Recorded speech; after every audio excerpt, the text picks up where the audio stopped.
There's some fucking shady people out there in all walks of life. What do you think about the word tranny, transgender, and all that stuff? I think if it's okay to call a cab driver a cabbie, you should be able to call a transgender a tranny. Yeah, it's just an abbreviation.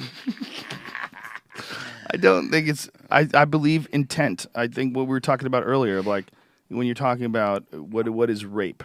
You know, we all know what's bad when you define something by a name. You know, when you say like, oh, you have a couple drinks and then you have sex with somebody, that's rape. They have sex with you, it's rape because you've had 3 drinks or you have 2 drinks. Now it becomes rape. I think defining people like this guy, oh, he's a fag. Oh, this guy, oh, he's a homo. This guy, oh, he's a gay man. Like, what's in your mind? What's the intent? Yeah, in your mind when, you know, if Justin Martindale were here and we're like, well, if homos like you could stop fucking monkeys, yeah. You know, what would we be doing? What would our intent be?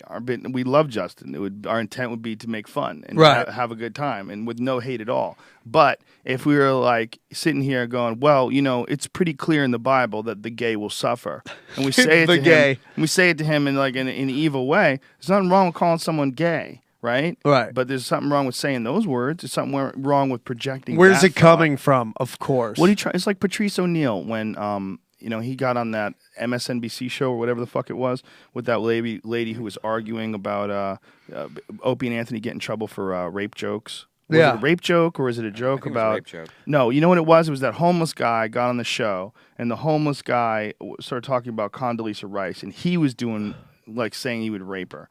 And then they got suspended. And what Patrice O'Neill was trying to say was that when someone is trying to be funny, like that it's all coming from the same place. It's all coming from a place of trying to be funny. If it's coming from a place where you're trying to hurt someone's feelings or you are discriminating or you are being evil, that's a different thing. It's not the label, it's the intent behind it. And we get all tied up in the words. Like they were trying to stop bossy for a while. Were you aware of that? Yeah, they were trying to say that bossy is like the new cunt.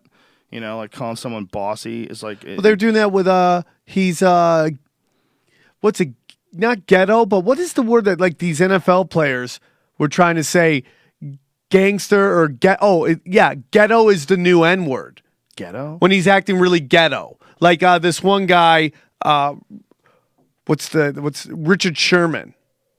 People really flipped out on him because he was like went off on this football player in the middle of this interview after a game, and he's like, "Oh, he's all ghetto. He's acting all ghetto," and they were trying to say that's the new way of saying the N-word. Oh, that's hilarious. Yeah, and it just becomes something new. Everybody gets offended by other words, and it's just like, listen, the N-word and the F-word, there's definitely history behind that when you're the F-word compared to when you're talking about gay guys, right? Right. There's a history of oppression out there that comes with that word. Mm-hmm. Whereas every group wants to get their own word. But what about faggotry? I love that word. I can understand why. Okay, listen, you don't like the word faggot. I totally understand that. Faggotry, though? It's the same thing. I mean, listen, I say everybody can say whatever they want to.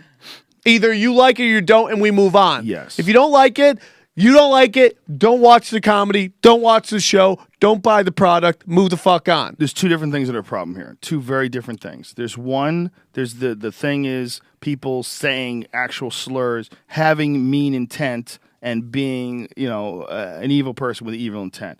Then there's also another thing going on where people just going after words and the use of words and trying to limit the use of words and trying to limit the language that we use, not the intent and not the thought behind the words, not the philosophy or the way of looking at life, which I think for most of us is constantly evolving and changing from the time we're younger to the time we're older. We learn life lessons along the way. We have fuck-ups. We make mistakes. We say things we wish we could take back. We say things all the time. And then we say things that we realize are cool. Well, when you add in those things together, you got a lot of different things going on. It's not just about the words themselves. What it's about is people having like good intent. And there's a lot of people also, I think, that they use these words to inject some serious fucking hate and vitriol out into the world. Yes. They use other people using those words to be more hateful than the actual use of the word itself. The more angry, like find YouTube comments where people think they're being social justice warriors, going after someone who might have used an incorrect term, or going after someone who said a disparaging thing about transgender people or whatever the fuck it is. And you're just gonna find fucking anger and hate coming from people that are supposedly progressive on a scale that you rarely see even coming from people that are conservative. What I hate about the political correct movement is that how much fine print comes with that word. Meaning, like, they totally accept it and almost in their brains convince themselves that this person who they approve of uses the word is actually using that word to make fun of those who use the word as negative. They actually convince themselves of it. There's so you're much talking fun. about the Colbert Report thing. Well, not even though that. You know that I was story? listening to him. Yeah, that girl drives me fucking nuts.